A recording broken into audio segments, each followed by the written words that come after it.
Hello students, आज की class में हम डिस्कस करेंगे कैलेंडर्स के डिफरेंट टाइप ऑफ क्वेश्चंस कैसे कैसे आते हैं। जिन लोगों ने फर्स्ट पार्ट नहीं देखा है वो पहले फर्स्ट पार्ट को देखेंगे। उसके बाद ये वाला जो पार्ट है जो मैं अभी पढ़ाने जा रहा हूँ सेकंड क्लास में कैलेंडर का, ये आपको कम्प्लीटली समझ आएगा। Welcome to career classes YouTube channel, myself Abhishek. और अब स्टार्ट करते हैं सेकंड पार्ट को। सेकंड पार्ट में कुछ बेसिक चीज़ें हैं। जैसे मैं अगर आपको बोलता कि अगर आज वेडनेसडे है, if today is Wednesday, then day after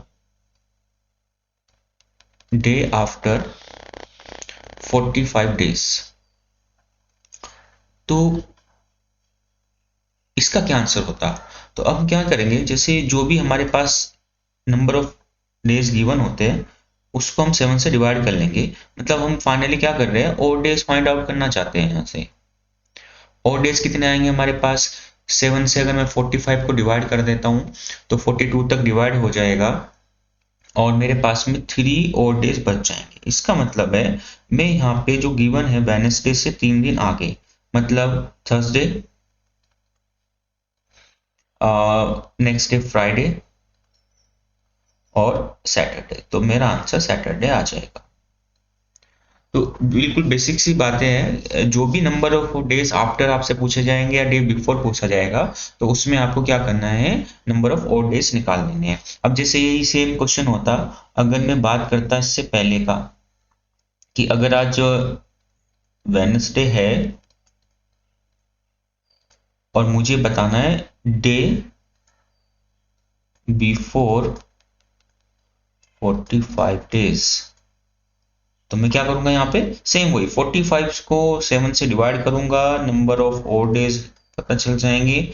number of और डेज वही होते हैं जो 7 से डिवाइड करने के बाद रिमाइंडर आता है, और यहाँ से रिमाइंडर आपके पास में फिर से 3 आ जाएगा। तो अब मुझे क्या करना है, 3 दिन पीछे शिफ्ट हो जाना है।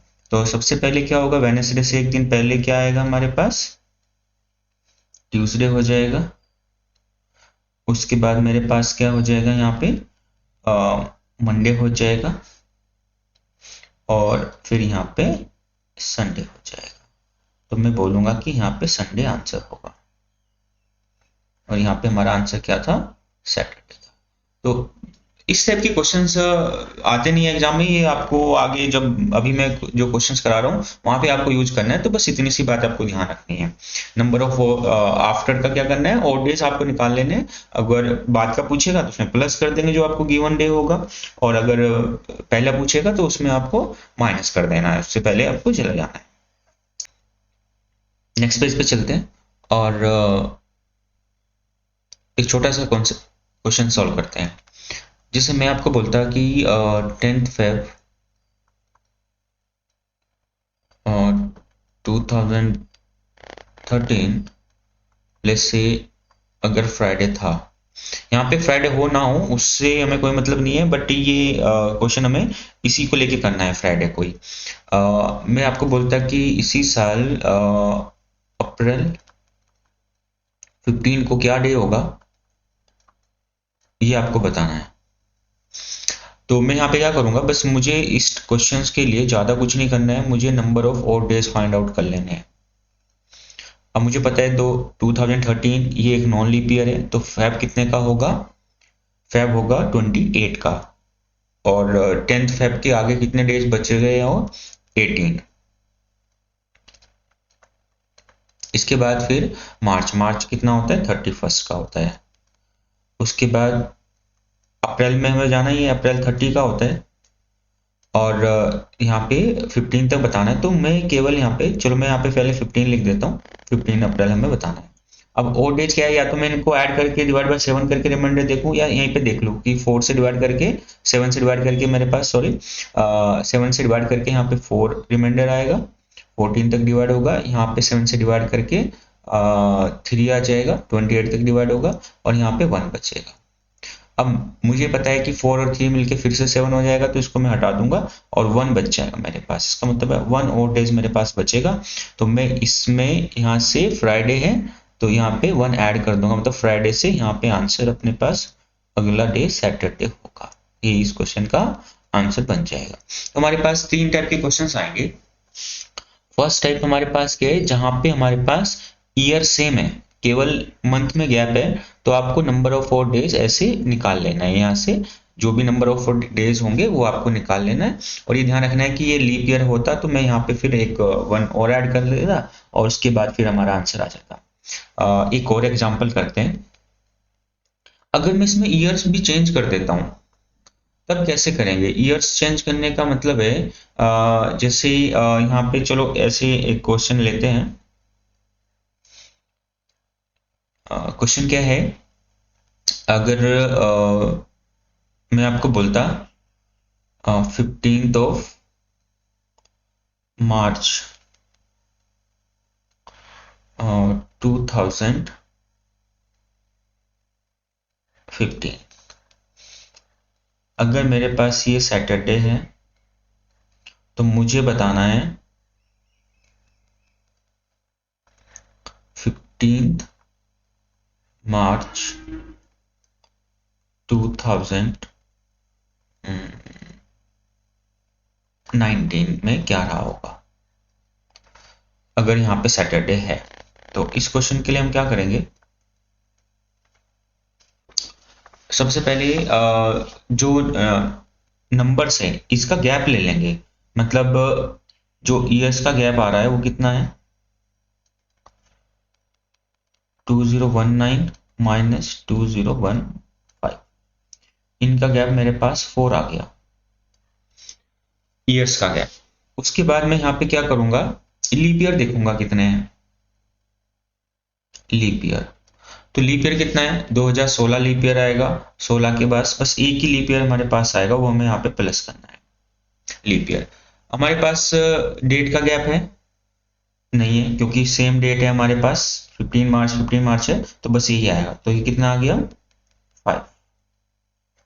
ये नंबर ऑफ और डेज आ गए हैं, तो इसका मतलब है मुझे 5 डेज आगे जाना है, या फिर सैटरडे से 5 डेज आगे जाना है, या फिर क्योंकि पूरा सर्कल 7 डेज का है जो अभी हम पढ़ रहे हैं, तो या फिर मैं 2 दिन पीछे हट जाता हूं, तो फ्राइडे और थर्सडे। तो फिर हमारा आंसर इस तरीके से आ जाएगा। तो ये हमें ध्यान रखना है। तो पहला टाइप क्या है हमारे पास, ये जो टाइप है इसमें केवल हमारे पास आपने देखा कि डेट ईयर वही है, डेट में चेंज है। यहाँ पे हमारे पास क्या है, डेट सेम है, ईयर्स हमारे पास चेंज है। तो ईयर चेंज होंगे तो ईयर्स का गैप लिखना है, फिर देखना है कि जो गैप है उसमें कितने लीप ईयर आपके पास आते हैं। 1 आएगा तो 1 लिखना है, 2 आएगा तो 2 आपको ऐड करना है। उसके बाद अगर डेट का भी गैप होता तो मैं उसको भी लिख देता। अभी अगला क्वेश्चन में हम उसी पे जाते हैं, तो हम नेक्स्ट पेज पे चलते हैं और देखते हैं।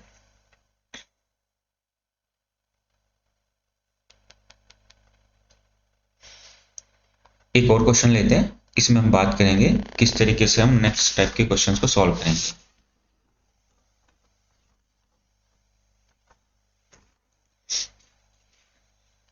मैं एक छोटा सा क्वेश्चन लिख रहा हूं यहाँ पे, 10th Jan 2013, अगर इस दिन वेडनेसडे था तो आपको बताना है 28th Jan 2020 को क्या डे रहा होगा, ये हमें बताना है। अब यहाँ पे ये टाइप नंबर 3 है, यहाँ पे मैंने तीनों चीजें चेंज है। अब आपको क्या करना है, सबसे पहले देखना है ईयर का गैप। ईयर गैप कितना है, 2020 माइनस 2013, तो 7 हमारे पास ईयर का गैप है। इसके बाद मैं यहाँ पे देखूंगा लीप ईयर कितने आएंगे। आपको पता है लीप ईयर कितने आएंगे, 13 के बाद में फिर 16 लीप ईयर होगा, 16 लीप ईयर होगा, और उसके बाद फिर 20 लीप ईयर होगा। लेकिन ये डेट जो गिवन है ये 28 फेब से पहले पहले की डेट है, इसलिए हम यहाँ पे केवल 1 को ऐड करेंगे। ये बात ध्यान रखनी है, कभी आप यहाँ पे 2 लीप ईयर नहीं लिखना है, यहाँ पे लीप ईयर केवल एक ही आएगा, 2016। 20 होगा लेकिन डेट हमने 28 जैन पूछा है, तो ये 28 से पहले की डेट है, इसलिए हम यहाँ पे 2020 को लीप ईयर कंसिडर नहीं करेंगे, उसका कोई इंपैक्ट ही नहीं आएगा एक तरीके से। उसके बाद यहाँ पे देखेंगे आप डेट का गैप कितना है। डेट का गैप कितना है 10 से लेके 20 में, मतलब 10 डेज का यहाँ पे गैप है, तो 10 यहाँ पे हमारे पास और आ गया प्लस में 10। अब मैं क्या कर रहा हूँ, इसको सबको या तो प्लस कर दूंगा, मुझे पता है कि 7 का तो कोई रोल ही नहीं रहेगा ऐड करने के बाद में। 10 और 1 11 हो गया, 11 में से आपको क्या करना है 7 को हटा देना है, तो आपके पास फाइनली 4 जो आएगा ये नंबर ऑफ 4 डेज आ जाएंगे। तो इसका मतलब है 4 डेज में इसको आगे बढ़ा देता हूँ, तो वेडनेसडे से आगे क्या आएगा, थर्सडे होगा, देन उसके बाद फ्राइडे, देन सैटरडे और फाइनली संडे। तो हमारा आंसर क्या होगा, संडे हो जाएगा इस क्वेश्चन का आंसर। तो ये प्रोसीजर आपको फॉलो करना है। क्या करना है आपको, सबसे पहले जो डेट का गैप है ईयर्स है, पहले उसका गैप लेना है, यहाँ पे ईयर्स का गैप आ गया। उसके बाद कितने लीप ईयर है उस टाइम पीरियड में, जैसे यहाँ पे हमने इनके बीच में देखा कितने लीप ईयर आएंगे, वो हमारे पास एक ही लीप ईयर आएगा 2016, इसलिए वहां पे 1 लिखा है। उसके बाद डेट का गैप कितना है 20 और 10 जैन में कितना है 10 का गैप है, वो आपको लिखना है। देन इसको प्लस करना है, प्लस करने की भी जरूरत नहीं है, आपसे केवल 7 के मल्टीपल हटा दो, ये 7 का मल्टीपल है 7, तो ये मैंने हटा दिया है। और 10 में से मुझे केवल 7 10 + 1 11 हो गया, 11 में से 7 को मैंने रिमूव कर दिया है, तो मेरे पास ओनली 4 बचता है यहाँ पे। और 4 के बाद मुझे इस गिवन डे में वेडनेसडे से +4 मुझे एक्सीड कर देना है, और आपके पास आ जाएगा आंसर संडे। वेडनेसडे के 4 डेज बाद क्या आता है, संडे आ जाएगा, तो संडे इस क्वेश्चन का राइट आंसर है। तो ये तीनों टाइप कवर हो गया है, जिसमें डेट वही होगी, ईयर सेम होगा, डेट में चेंज आएगा। दूसरा जहाँ पे हमारे पास क्या होगा, ईयर चेंज होगा और डेट सेम रहेगी। तीसरा ईयर में भी चेंज होगा और डेट में भी चेंज होगा, वहां पे आपको सिंपल ये प्रोसेस फॉलो करना है। सबसे आसान तरीका है, ईयर का गैप लेना है, लीप ईयर लेना है, डेट लेनी है कितनी प्लस हो रहा है, और उसके बाद आप इसे इजीली कर पाएंगे। अब एक और कॉन्सेप्ट की बात करेंगे, जैसे अगर आपके पास कोई भी लीप ईयर है, और या फिर मैं बात करूं नॉन लीप ईयर है, तो नॉन लीप ईयर का जो लास्ट डे होता है, लास्ट डे या इसका फर्स्ट डे, ये दोनों क्या होते हैं, सेम होते हैं। ऐसे ही लीप ईयर में क्या होता है, जो भी फर्स्ट डे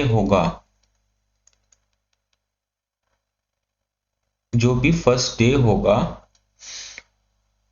और उसी लीप का आप लास्ट डे अगर निकालोगे, तो वो लास्ट डे जो होगा वो फर्स्ट डे जो होगा उसमें +1 करके आपको मिलेगा। ये पॉइंट आपको ध्यान रखना है। मतलब जैसे मैं आपको बोलता कि अगर आपके पास फ्राइडे है तो फर्स्ट डे फ्राइडे है, सपोज मैं ईयर लिख रहा हूं 2015, इसका अगर फर्स्ट डे फ्राइडे था तो जो लास्ट डे होगा वो भी क्या होगा, फ्राइडे ही होगा, क्योंकि 2015 क्या है अपने पास, एक नॉन लीप ईयर है। लेकिन अगर मैं यहाँ पे बात करता 2016 का, अगर मैं बोलता कि फर्स्ट डे फ्राइडे है तो इसका लास्ट डे सैटरडे आपको मिलेगा, क्योंकि ये 2016 एक क्या है, लीप ईयर है। तो आपको ध्यान रखना है, किसी भी नॉर्मल ईयर का फर्स्ट डे और लास्ट डे 31 दिसंबर दोनों सेम डे होंगे, और अगर वो लीप ईयर है तो उसका फर्स्ट डे जो होगा और जो लास्ट डे होगा वो एक ज्यादा आएगा, मतलब उसमें 29 फेब के बाद की सारी डेट क्या हो जाएगी, 1111 करके प्लस हो जाएगी। तो ये इंपॉर्टेंट बात है। अब कई बार हम इस क्वेश्चन ऐसे क्वेश्चन में डायरेक्ट कर पाएंगे, जैसे मुझे पता है कि 26 जन 1950, अगर इस दिन मैं बोलूं कि थर्सडे था, तो मैं आपसे पूछता कि 26 जन 1951 में क्या होगा। तो अब इस कॉन्सेप्ट का जो मैंने आपको बताया यहाँ पे क्या यूज होगा, अगर मैं यहाँ पे लीप ईयर ले रहा हूँ, या सॉरी मैं यहाँ पे क्या कर रहा हूँ, नॉर्मल ईयर लेता हूँ। एक नॉर्मल ईयर आपके पास है, और एक चलो मैं इस बात को ऐसे समझा देता हूँ।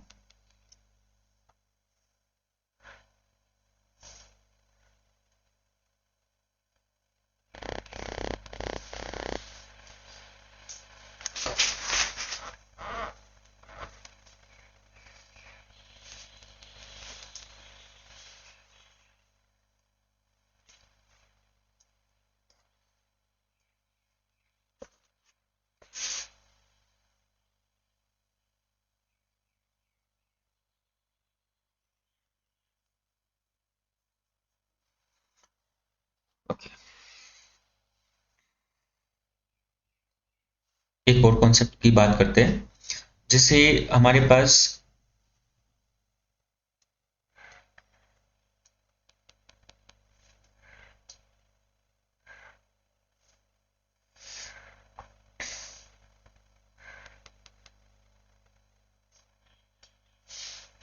एक और कॉन्सेप्ट की बात करते हैं। जैसे अगर मुझे यहाँ पे एक डेट गिवन है,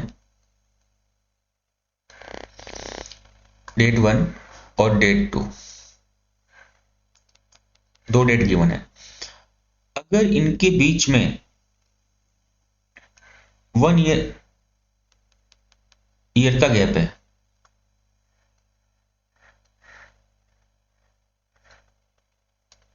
एक साल का, और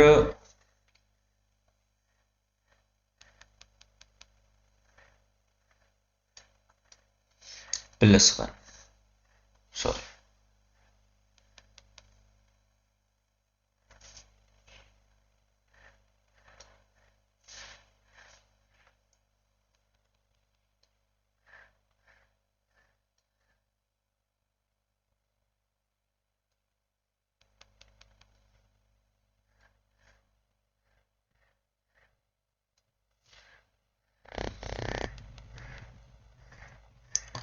एक और कॉन्सेप्ट देख लेते हैं।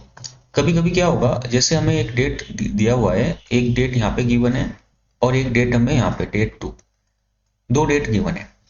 और इन डेट के बीच में अगर मैं यहाँ पे बात करूं, अगर एग्जैक्ट 1 ईयर का गैप है डेट में, एग्जैक्ट जो गैप है वो 1 ईयर का गैप है, और इनके बीच में 28 फेब आ रहा है, तो जो ये वाला डे होगा ये पहले वाले डे में +1 करके आएगा। और अगर 1 ईयर का गैप है दोनों ईयर के बीच, और इनके बीच में 29 फेब का आ रहा है, तो फिर ये जो सेकंड वाला डेट होगी इसमें +2 करके हमें डे मिलेगा। ये बात आपको ध्यान रखनी है। इसका क्या मतलब है, एक छोटा सा एग्जांपल मैं यहाँ पे लिख देता हूँ। जैसे मैं आपको बोलता 26 जन 2017, अगर यहाँ पे सपोज मैंने बोला कि ये फ्राइडे था और मैं आपसे 26 जन 2018 पूछ रहा हूँ, तो अभी मैंने बताया कि इन दोनों डेट के बीच क्या है, एग्जैक्ट 1 ईयर का गैप है, तो 1 ईयर का गैप हो गया। क्या इन दोनों डेट के बीच में 29 फेब आया? नहीं आया। इनके बीच में क्या आया, क्योंकि 17 वाला फेब आएगा, इस बार ये इसका फेब तो भी बाद में है, तो मैं यहाँ पे केवल 1 ऐड कर दूंगा और आंसर बोल दूंगा सैटरडे होगा, तो ये आंसर होगा इसलिए। और अगर मैं यहाँ पे आपको बोलता 26 जन 2016 अगर फ्राइडे है, और मैं आपको बोलता कि आपको 26 जन 2017 बताना क्या है, तो इस डेट पे 1 ईयर का गैप है, 1 ईयर का गैप हो गया। तो मुझे यहाँ पे देखना है कि इनके इस डेट से इस डेट के बीच में 29 फेब आया, बिल्कुल आ रहा है, 2016 का फेब आएगा, और 2016 एक लीप ईयर है, तो इसका मतलब है यहाँ पे जो डे होगा उसमें +2 करना पड़ेगा, फ्राइडे, सैटरडे, और यहाँ पे आंसर संडे हो जाएगा। एक एग्जांपल और लेते हैं, 26 मार्च 2016 अगर फ्राइडे था तो आपको बताना है 26 मार्च 2017 क्या होगा। अब आप देखो, अगर यहाँ पे मैं फ्राइडे ले रहा हूँ इस दिन, और ये डेट एक साल बाद की है, लेकिन यहाँ पे 26 फैब जो हमारे पास है वो 29 से बाद की डेट है, मतलब ये लीप ईयर होगा, तो उसका कोई इम्पैक्ट यहाँ पे नहीं आएगा। अगर मैं कोई डेट 28 फैब से पहले की लूंगा तो उसमें तो मैं प्लस जोड़ के बताऊंगा एक साल के बाद, लेकिन यहाँ पे नहीं बताया जाएगा क्योंकि ये इसका इम्पैक्ट खत्म हो गया है। हमें डेट जो दे रखी है वो 28 फैब के बाद की दे रखी है, तो फ्राइडे है तो यहाँ पे सैटरडे आंसर होगा। बट यही बात अगर मैं यहाँ पे 26 जनवरी 2016 की बात करता, और जो मैंने ऊपर लिखा है यहाँ पे, और इसके बाद ये वाला क्वेश्चन में आप देखो तो यहाँ पे मैंने क्या किया है, यहाँ पे मैंने 2 को ऐड किया है, +2। आई थिंक आपको ये क्लियर आया होगा। मतलब अगर दो डेट के बीच में, सिंपल सा कॉन्सेप्ट क्या है, अगर दो डेट के बीच में आपके पास 28 फैब आता है, एग्जैक्ट पहले एक साल का गैप है दोनों डेट के बीच में, ये आपको देखना है। दूसरा, अगर एक साल का गैप है तो फिर दोनों डेट के बीच में 28 फैब आया तो आप +1 करेंगे, और 29 फैब आया तो आपको +2 करना है, और आपका इजी से इस टाइप के क्वेश्चन का आंसर आ जाएगा। और अगर जो अभी टाइप इससे पहले समझाए कि डेट चेंज है और ये सब चीजें, वो हम अभी डिस्कस कर चुके हैं।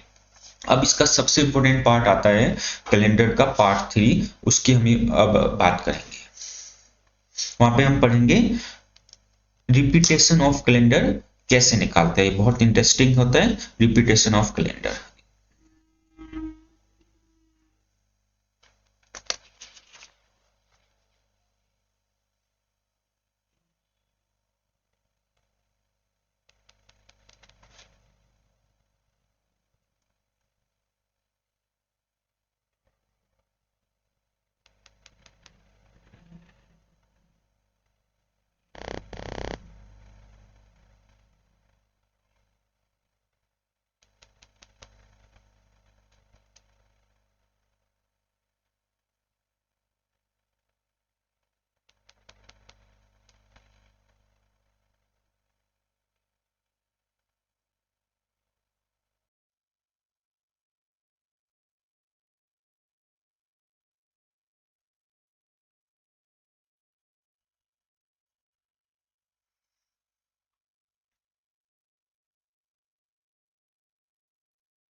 अब स्टार्ट करते हैं repetition of calendar. Repetition of calendar ये बहुत इंपॉर्टेंट पार्ट है, एग्जाम में क्वेश्चन यहाँ से पूछे जाएंगे और पूछे गए हैं, लास्ट फ्यू ईयर्स में क्वेश्चन आए हैं। इसके लिए सबसे पहले क्या देखना है, अगर कोई ईयर यहाँ पे है वो रिपीट कब होगा, इसकी कुछ सर्टेन कंडीशन है। अगर इसमें नंबर ऑफ ऑड डेज, इसका जो गैप है वो 7 या 7 का मल्टीपल,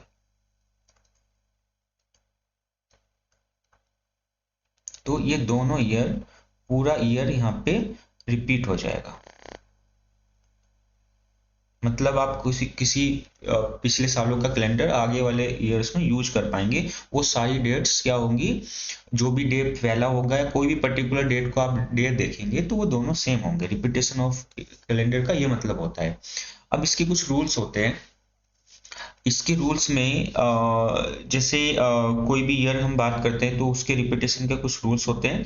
मैं आपको एक टेबल के थ्रू ये पूरा समझा रहा हूँ कि कैसे करना है। तो अब हमारे पास दो टाइप के क्वेश्चंस आते हैं। पहला आएगा year of repetition, year of repetition, और कुछ क्वेश्चंस में हमें जरूरत पड़ेगी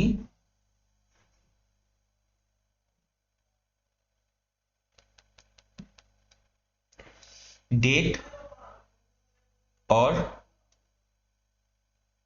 डे रिपीटेशन। मेनली जो क्वेश्चन हमारे पास आएगा वो ये आता है, बट कुछ क्वेश्चंस में हमें डे रिपीटेशन की जरूरत पड़ेगा। तो दोनों बातें मैं आपको बता रहा हूँ, अगली स्लाइड पे चलते हैं और इसको ध्यान से समझेंगे। अब देखो ये इंपॉर्टेंट टेबल है, यहाँ पे क्या होगा, कैलेंडर रिपीटेशन के लिए कुछ रूल्स है, ये +6 +11 year of year after leave. इस बात का क्या मतलब है, जैसे मैं आपको बोलता 2017,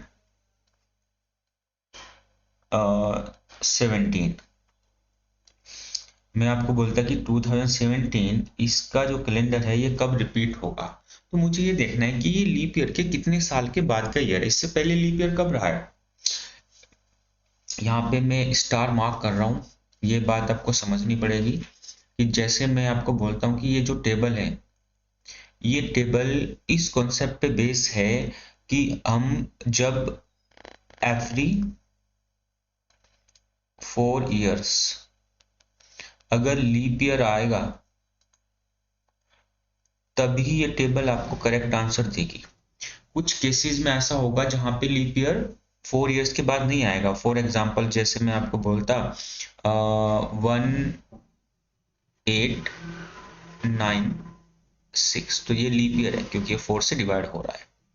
लेकिन इसके बाद जब नेक्स्ट 4 इयर्स के बाद आएगा 1900, तो ये एक लीप ईयर नहीं होगा, ये नॉर्मल ईयर होगा। रीजन मैं आपको बता चुका हूँ, सेंचुरी ईयर है, 400 से डिवाइड करेंगे, 400 से नहीं होगा ये। तो इसके बाद 1904 होगा, वो लीप ईयर होगा।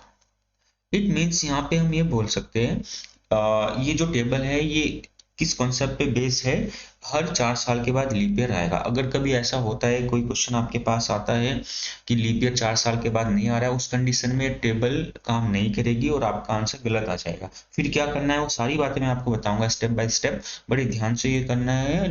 कॉन्सेप्ट ऑफ रिपीटेशन क्या है।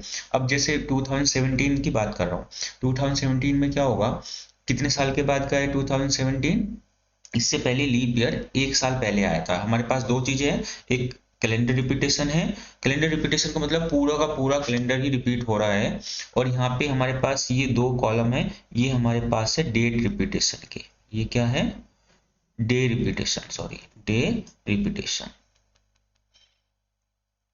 ये दोनों बातें ध्यान रखनी है कि मैंने जैन से फेब में क्या है अलग केस होता है, और मार्च से दिसंबर अलग होता है, क्योंकि 29 फेब से आगे क्या चीजें अलग हो जाती है। अगर मैं डे की बात करूंगा, अभी अगर नेक्स्ट स्लाइड पे आपको सारी चीजें क्लियर कर रहा हूँ। यहाँ पे 2017 की बात करते हैं। अगर मैं आपको बोलता कि ये ईयर कब रिपीट होगा, तो इस ईयर का रिपीट ईयर क्या होगा, इसका रिपीट ईयर क्या होगा, ये 1 साल बाद का है। इससे पहले 2016 2016 जो हमारे पास है वो लीप ईयर रहा होगा, तो ये ईयर के लीप ईयर के 1 साल के बाद का दे रखा है। तो इस टेबल में ईयर रिपीट करना है, हमें पूरा कैलेंडर रिपीट करना है, तो इसमें कितना ऐड करना है, 6 मुझे ऐड करना है। तो अगर मैं इसमें 6 ऐड कर दूंगा तो मेरे पास कितना आ जाएगा, 2023, ये मेरे पास आ जाएगा 6 ऐड करने के बाद में। तो इस साल ईयर 2017 का रिपीट हो रहा है। जैसे मैं आपको बोलूं मुझे ईयर रिपीट करना है 2018, तो आप देखो ये लीप ईयर के कितने साल के बाद का है, आप खुद देखो। यहाँ पे 2016 जो मेरे पास है वो एक लीप ईयर था, तो 2 साल के बाद का। इस कॉलम पे देखो आफ्टर ईयर आफ्टर लीप लिखा हुआ है, तो 2 साल के बाद में हमें कितना ऐड करना है, 11 यहाँ पे हमें ऐड कर देना है। तो 11 ऐड करने के बाद आपके पास यहाँ पे 9 आएगा, यहाँ पे आपके पास कितना आएगा, 9 आ जाएगा, और ये कितना आ जाएगा, 2 आ जाएगा, और 0 और 2, 2029 में क्या होगा, 2018 का कैलेंडर रिपीट हो जाएगा। ये आपको ध्यान रखना है। ऐसे में 3 साल के बाद का भी कोई डेट बोलूंगा, अगर अगर मैं यहाँ पे आपको बोलूं कि 2019 है, तो ये इससे पहले 2016 लीप था, तो ये 3 साल के बाद का है। तो 3 साल के बाद में भी आपको क्या करना है, 11 को ऐड करना है। तो 2019 का रिपीटेशन हमें कब देखने को मिलेगा, यहाँ पे मेरे पास कितना आएगा, 0 आ जाएगा, और ये 30 हो जाएगा, और ये 0 और ये 2, तो ये आपको देखने को मिलेगा 2030 में। अगर आपके पास 2019 का कैलेंडर है तो वो रिपीट होगा आपके पास 2030 30 में। ठीक है, ये चीज़ है। अब इसके बाद ये जो मैंने अभी बताया आपको कि जैन से फेब में क्या हो रहा है, ये मैंने 2 डेट क्यों लिखी है यहाँ से, ये होता है डेट का रिपीटेशन। कई बार कैलेंडर का रिपीटेशन तो होगा लेकिन डेट का रिपीटेशन नहीं होगा। कुछ केसेस में क्या होगा कि डेट अगर हमें है तो वो डेट रिपीट हो जाएगी जैन से फेब में, लेकिन उसके बाद वाली डेट रिपीट नहीं होगी। और कुछ केसेस में क्या होगा, अगर मैं कैलेंडर रिपीट की बात करता हूँ तो ये पूरा का पूरा रिपीट हो रहा है। लेकिन कभी कभी डेट रिपीटेशन होगी तो वहां पे हमें ये लास्ट वाली चीजें ध्यान रखनी है। अभी एक एग्जांपल के थ्रू मैं आपको बताता हूँ कि मैं आपको क्या बताना चाह रहा हूँ। नेक्स्ट पेज पे हम चलते हैं और इसकी बात करेंगे हम अभी यहाँ पे। अब देखो, जैसे मैंने यहाँ पे 1900 की बात की है। अब 1900 से पहले लीप ईयर क्या था हमारे पास? 1900 में ये टेबल काम नहीं करेगी क्योंकि टेबल 1900 क्या है, लीप ईयर इससे पहले जो आया होगा वो 1896 आया था। और उसके बाद जो लीप ईयर है वो लीप ईयर हमारे पास है 1900। तो मैं इसमें लीप ईयर के हिसाब से इसको नहीं कर पाऊंगा, मतलब मुझे इसमें उस टेबल से काम नहीं बनेगा। तो एक तरीका तो ये है जो मैं आपको इधर बता रहा हूँ। 1900 में कितने ओड डेज हैं, नॉन लीप ईयर है तो 1 ओड डेज होगा। इसके बाद फिर क्या होगा, 01 में फिर से 1 होगा, 1902 में क्या होगा, 1 ओड डे होगा, 1903 में क्या होगा, 1 ओड डे होगा, 1904 में क्या होगा, यहाँ पे ये लीप होगा 2 होंगे, और 1905 में 1 होगा। तो मुझे 1 2 3 4 5 6 7, तो टोटल मेरे पास 7 आ गया है। अब इसका मतलब ये है 1900 का जो कैलेंडर है इससे 5 में 7 आ गया है, तो अगला ईयर लिखना है, यहाँ पे 5 नहीं लिख देना है, 06। तो ये कैलेंडर दोनों सेम होंगे। तो 1900 का कैलेंडर कब रिपीट होगा, 1906 में रिपीट होगा, ये हमें ध्यान रखना है। और जैसे 18 का है, 18 का भी मैंने आपको बता दिया था कि कैसे रिपीट होगा। 18 में आपको क्या करना है, ये 2 साल के बाद का है तो 11 इसमें हम यहाँ पे ऐड कर देंगे तो 2029 में ये रिपीट हो जाएगा। ये आंसर है रिपीट का। अब देखो, ये इंपॉर्टेंट क्वेश्चन है, कई बार इसमें कुछ स्टूडेंट गलती कर देते हैं कि में क्या पूछा जा रहा है, 18 का रिपीटेशन पूरा का पूरा 2029 में हो जाएगा, ये पूरा कैलेंडर रिपीट होगा नो डाउट। लेकिन यहाँ पे जब बात हो रही है ये वाला फर्स्ट टाइम, ये कब रिपीट होगा, मंडे है अगर यहाँ पे ये आपको दिया हुआ है 19 फेब को मंडे है, तो ये जो डेट है ये जैन और फेब के बीच की है और ये 2 साल के बाद का है। तो अगर आप टेबल में देख रहे हो, जो टेबल मैंने आपको अभी बताई थी उस वहां पे आप देखेंगे कि यहाँ पे मैं चलो आपको उस पेज पे लेके जाता हूँ। आप देखो यहाँ पे अगर ये रिपीट करना है हमें और 2 साल के बाद का केस है, तो आप यहाँ पे देखो आपको कितना ऐड करना है, जैन और फेब की डेट आपको दी है तो 6 ऐड करना है। तो 6 ऐड करना है आपको यहाँ पे, तो आप इसमें क्या करेंगे, ये आपके पास क्वेश्चन था तो यहाँ इस डेट का रिपीटेशन कब होगा, मतलब क्वेश्चन ये आएगा कि अगर 19 फेब 2018 को अगर मंडे था तो नेक्स्ट मंडे सेम डेट को कब आएगा, तो आपको यहाँ पे +6 कर देना है। अगर आप +6 करेंगे तो आपको क्या आंसर मिलेगा, 2024, ये आपका आंसर आ जाएगा। अब बात करते हैं इस वाले में, यहाँ पे देखो आप, ये यहाँ पे क्या है, हमारे पास जो डेट है वो 21 सितंबर का डेट है। इसका मतलब है ये डेट और ईयर कब है, 2 साल के बाद का, तो यहाँ पे आपको +11 करना पड़ेगा अगर सेम डेट को आप सेम डे चाहते हो। तो इसका मतलब है ये पूरा 2029, तब आपको पूरा कैलेंडर रिपीट करना पड़ेगा जो ये वाला केस है, तो इसका ये आंसर आपके पास आ जाएगा। अब बात करते हैं 1904 का। ये क्वेश्चन बहुत ही इंपॉर्टेंट है, मैंने कई बार देखा है कुछ बच्चों को इसमें गलती करते हुए, सॉरी। ये लीप ईयर है, अगर लीप ईयर हमारे पास आता है, लीप ईयर है तो इसमें हम डायरेक्ट 28 ऐड कर देंगे, तो हमारा आंसर क्या आएगा, 1932, ये हमारा आंसर हो जाएगा। डायरेक्ट अगर लीप ईयर है तो ये ऐड कर देंगे, और इसमें 2004 लीप ईयर है तो 28 ऐड कर दूंगा, 2032 आ जाएगा। अब आते हैं इस चैप्टर के सबसे इंपॉर्टेंट पार्ट पे, अभी आपने देखा, जो मैं यहाँ पे पीछे लिख रहा हूँ, ये टेबल आपने देखी है। इस पेज पे चलते हैं और ये देखो यहाँ पे लीप ईयर के 3 केस हैं। पहली बात है, ये टेबल कब काम करेगी, जब हर 4 साल के बाद लीप ईयर आएगा, अगर वो कंसीडर करेंगे तभी ये आंसर आएगा। अब देखो क्या होगा, अगर हर 4 साल के बाद लीप ईयर आता है तो डेफिनेटली आप क्या कर पाएंगे, 28 आप ऐड कर देंगे। लेकिन कुछ केस में हर 4 साल के बाद लीप ईयर नहीं आएगा, उन केसेस में या तो हमें 40 ऐड करना होगा या 12 ऐड करना होगा। ये कौन से केस है, इनको बड़े ध्यान से करना है, क्योंकि मोस्ट ऑफ द टाइम इन्हीं में से एक क्वेश्चन आता है एग्जाम में। अब जैसे मैं आपको लेके जाता हूँ नेक्स्ट स्लाइड पे।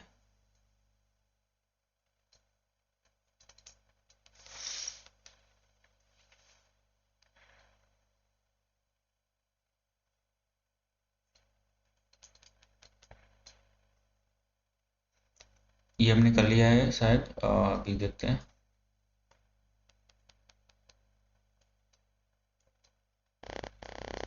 हाँ, ये मैंने आपको पूरा बता दिया है।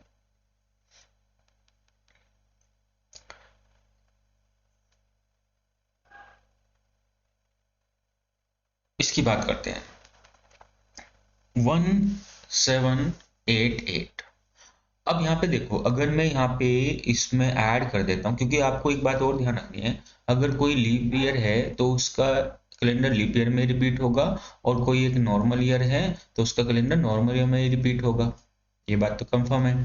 तो 1988 है, अगर मैं इसमें यहाँ पे लीप ईयर है, और अगर मैं इसमें जो ऐड कर देता हूँ 28, तो मैं यहाँ पे 28 ऐड नहीं कर सकता। रीजन क्या है, अगर मैं इसमें 28 ऐड कर रहा हूं तो मैं एक सेंचुरी को क्रॉस कर रहा हूं। कौन सी सेंचुरी है वो, 1800 वाली।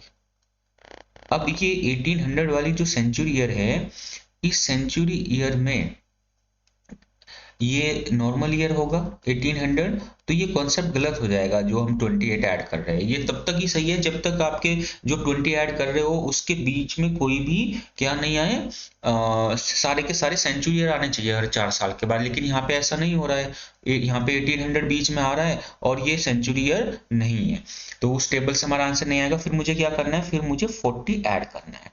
अगर मैं 1788 में 40 ऐड कर देता हूँ, ठीक है, 1788 में 40 ऐड कर देता हूं, तो आपके पास कितना आ जाएगा, 1828 आपके पास आ जाएगा। ये बात आपको समझनी है। तो हमारा आंसर क्या आ जाएगा, ये हमारा करेक्ट आंसर आएगा। ये बात ध्यान रखनी है। अब इसका एक और केस समझते हैं, ये वाले क्वेश्चन पे। जैसे ये 1982 है, तो मैं इसमें 28 ऐड नहीं करूंगा, मुझे पता है, क्योंकि इसके बाद ऐड करने के बाद में 1900 सेंचुरी आएगी, और वो क्या है, लीप ईयर। ये नॉर्मल ईयर है, लीप ईयर नहीं है, तो 28 तो ऐड नहीं करूंगा। सॉरी,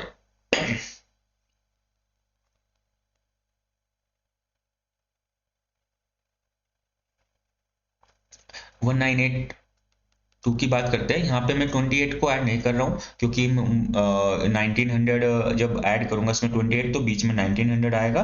तो मैं क्या कर रहा हूँ, इस केस में 40 ऐड कर रहा हूँ। अगर मैं 40 ऐड करता हूँ तो मेरे पास कितना आएगा, 40 ऐड करने के बाद 2, उसके बाद कितना आएगा 3, इसके बाद कितना आएगा 9 और 1, ये मेरे पास आ जाएगा। लेकिन यहाँ से आपको एक बात ध्यान रखनी है, अगर मैं 40 ऐड करता हूँ तो आपको चेक क्या करना है, आपको ये चेक करना है कि जब मैं यहाँ पे 28 को मैंने नहीं ऐड किया, मैंने 40 ऐड किया, उसके बाद जो डेट आपके पास आ रही है उसमें से 28 को मैं सब्ट्रैक्ट करता हूँ, तो मेरे पास कितना आएगा, 28 को सब्ट्रैक्ट करने के बाद 401 ये आपके पास आ जाएगा।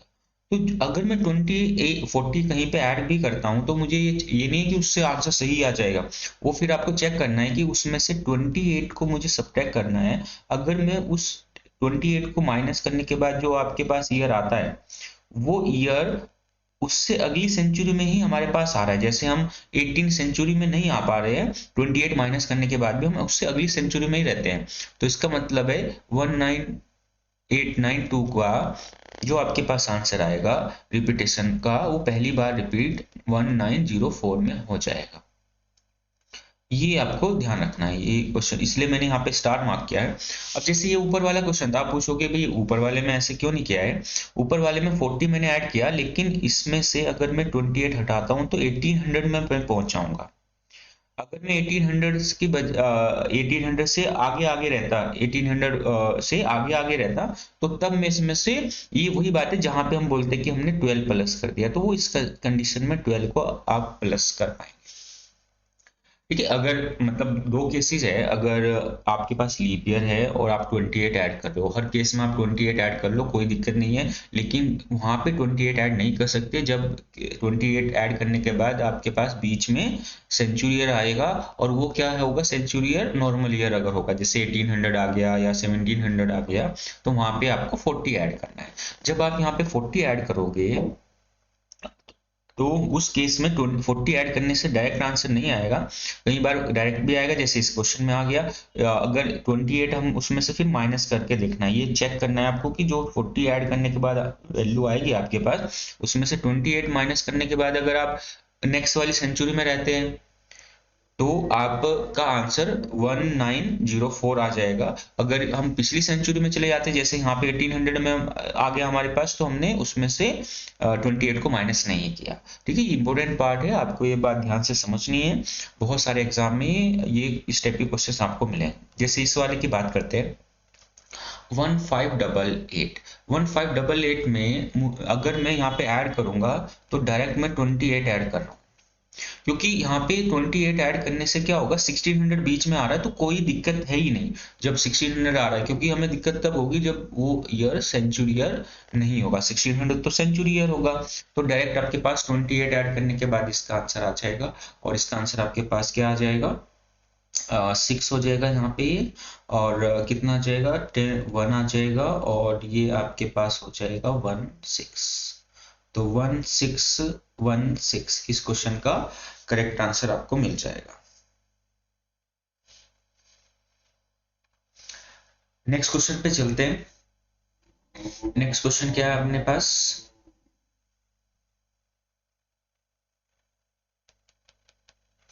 नेक्स्ट क्वेश्चन पे चलते हैं। नेक्स्ट क्वेश्चन क्या है हमारे पास, ठीक है, यहाँ पे हम, अगर मैं यहाँ पे 28 को ऐड करता हूँ, तो आपको पता है 28 ऐड करने के बाद मेरे पास 1700 आ जाएगा, और ये अपने पास लीप ईयर है और ये नॉर्मल ईयर है, तो इसका मतलब है 28 ऐड नहीं कर सकते। तो क्या ऐड करना पड़ेगा, आपको 40 ऐड करना पड़ेगा। 28 ऐड नहीं कर सकते, क्योंकि ये लीप ईयर है 1672, और ये आपके पास 1700 क्या है, एक नॉर्मल ईयर है। अब आपको क्या करना है, इसका मतलब है यहाँ पे आंसर क्या होगा, 1712 आंसर आ जाएगा। अब बात करते हैं 1572 का। 1572 में अगर मैं, ये लीप ईयर है, अगर मैं 28 को ऐड करता हूँ, तो आपके पास कितना आ जाएगा, 1600 हो जाएगा। तो इस क्वेश्चन में कोई दिक्कत नहीं है, यहाँ पे 40 ऐड करने की जरूरत नहीं है, क्योंकि 1600 लीप ईयर हो गया है। अब 2088 की बात करते हैं, तो यहाँ पे मुझे कितना ऐड करना पड़ेगा, 40 ऐड करना पड़ेगा। 28 नहीं करूंगा, 28 क्योंकि जो मैं क्रॉस कर रहा हूं, अगर मैं यहाँ पे 28 ऐड करूंगा, तो आपको क्या चेक करना है, 28 करने के बाद आपने सेंचुरी क्रॉस कर ली 2100 वाली, और वो क्या है, वो 2100 लीप ईयर काउंट नहीं होगा, नॉर्मल ईयर काउंट होगा। इस वजह से आपको 28 ऐड नहीं करना है, आपको 40 ऐड करना पड़ेगा। तो 2088 में 40 ऐड करके 2128 आपके पास आ जाएगा। इसके बाद लास्ट क्वेश्चन पे चलते हैं। ये लीप ईयर है, बिल्कुल है, लेकिन इसमें अगर मैं 28 ऐड करता हूं, तो मैं क्या क्रॉस कर रहा हूं, 1900 सेंचुरी, और वो लीप ईयर नहीं है, नॉर्मल ईयर है। इसका मतलब है फिर मुझे 28 ऐड नहीं करना है, आपको 40 ऐड करना है। 40 ऐड करने के बाद आपके पास कितना आ जाएगा, 40 ऐड करने के बाद में आपके पास आ जाएगा 1 सॉरी ये आ जाएगा 6 और 3 और 9 और 1936 आपके पास आएगा। लेकिन यहाँ पे चेक करना है फिर से। अब जैसे मैं इसमें से 28 को माइनस करता हूँ, 28 को माइनस करता हूँ तो 8 आएगा और ये 0 आ जाएगा और 1908 आ जाएगा मतलब। तो इसका मतलब है ये रिपीट 1908 में ही हो जाएगा। 1936 में भी रिपीट होगा, बट पहली बार क्वेश्चन में जनरली क्या पूछा था, फर्स्ट टाइम रिपीट कब होगा, तो इसका आंसर ये आएगा। तो ये आपको ध्यान रखना है। अब देखो ये सबसे इंपॉर्टेंट पार्ट है, जो टेबल है वहाँ पे आपको ध्यान देना है। इस टेबल के थ्रू जो मैं आपको ये सारी चीज़ें समझाना चाह रहा हूँ, इस टेबल के थ्रू आप देखो यहाँ पे जो टेबल हमारे पास है इसमें रिपीटेशन ऑफ कैलेंडर है। ये ध्यान रखना है कि ये तीनों केसेस इंपॉर्टेंट है।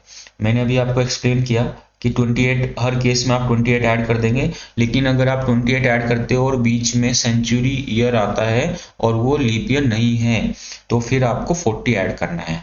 40 ऐड करने के बाद आपको चेक करना है जो आपके पास 40 है, अगर उसमें से हम 28 माइनस करते हैं तो वो अगर सेंचुरी ईयर के बाद की वैल्यू रहती है, सेंचुरी ईयर के बाद की वैल्यू रहती है, तो फिर आप वही आंसर मार्क करेंगे जो 28 माइनस करने के बाद आया है। उसी केस को हम क्या बोलते हैं, +12 हो रहा है। लेकिन अगर हम उसके बाद नहीं आ पा रहे हैं तो फिर आपको जो 40 ऐड करके आया है वही राइट आंसर होगा आपका। ये केसेस में इसलिए बार बार इस पर इतना फोकस कर रहा हूँ क्योंकि इसमें ही मिस्टेक हो गई आपसे। आप 28 ऐड करने 40 ऐड करने के बाद में वहां पे आपको ये देखना पड़ेगा कि जो आंसर है वो उसमें गिवन है या नहीं है।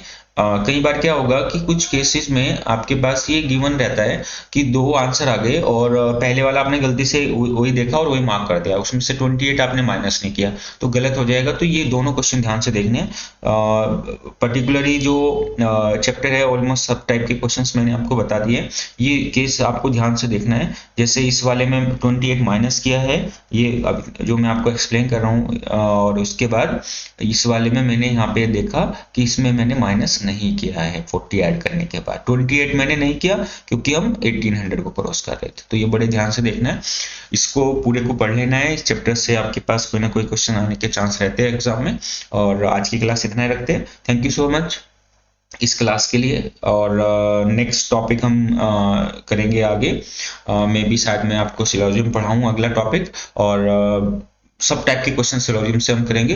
तो देखते रहिए इस YouTube चैनल को, और कैरियर क्लासेस YouTube चैनल को आप सब्सक्राइब कर लीजिएगा। और जो भी आपकी एग्जाम प्रिपरेशन की वीडियोस है इसी तरह से आपको मिलती रहेगी। Thank you so much.